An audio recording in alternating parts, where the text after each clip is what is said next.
Hi, I'm Pastor Richard Demsick. I'm the missionary pastor at 923, and I'm here today to talk to you about another piece of the life of Jesus.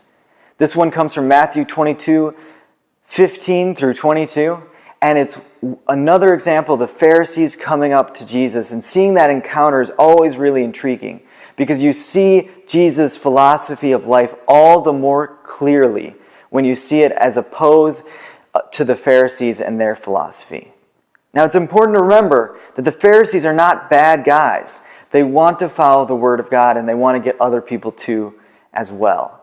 And their method, which kind of makes sense, is let's remind people what the laws are and get them to follow the laws. In fact, let's get them to follow extreme versions of the law so they don't come anywhere close to breaking the laws. This is kind of the basic philosophy of the Pharisees. Might sound familiar because it's a lot of the philosophies of a lot of Christian pastors this very day. And we can better understand what Jesus really lived like when we see his answer to the Pharisees.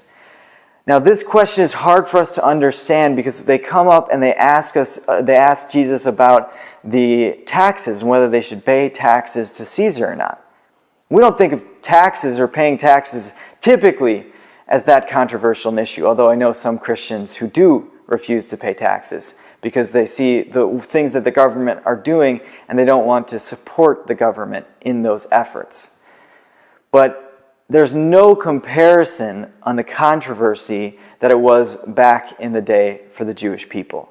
They thought of tax collectors as stealing from them, and they often were, and they thought of tax collectors as betrayers of the faith because they were loyal to Caesar and not to the Pharisees. Now, it's important to understand this because we live in a society where we're so familiar with the idea of separation of church and state, of secular and religious as two different areas, almost like, hey, I'm now a secular person and I'm going to deal with this in a secular manner, and then I'm taking that outfit off and I'm putting on another outfit on that's now making me a religious person.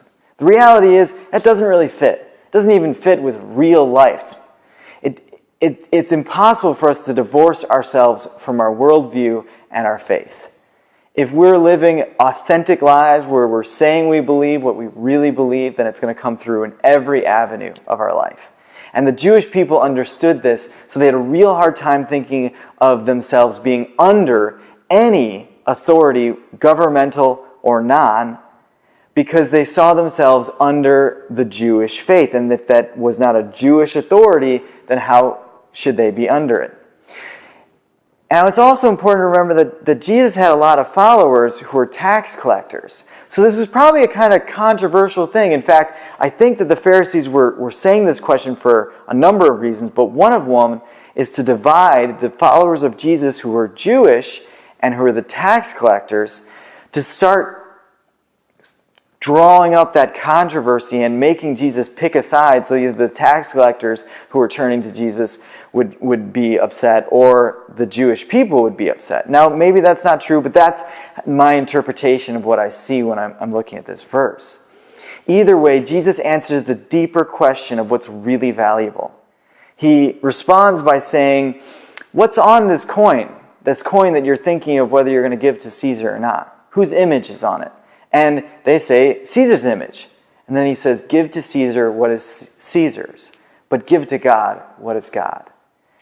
No one speaks on this verse better, in my mind, than Ravi Zacharias, who shares that the next question should have been from the Pharisees, what is God's? That's the next logical question. If we're supposed to give to God's, what is God's? What is God's?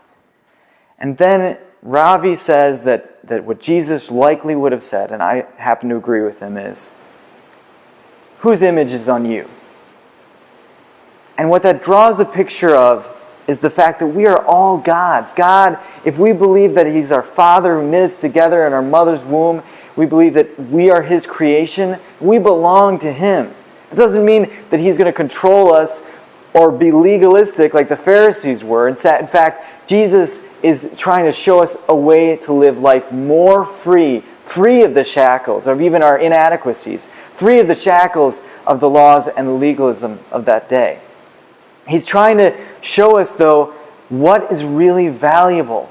Because we spend far too much of our life thinking what we're going to do with some little piece of paper in this society with dead presidents on it. These are dead people on little slips of paper, and we spend most of our lives thinking about what we're going to do with it or how we're going to get more of it instead of what's very precious. And you know what's very precious? You know what's very unique? Life. And your life specifically.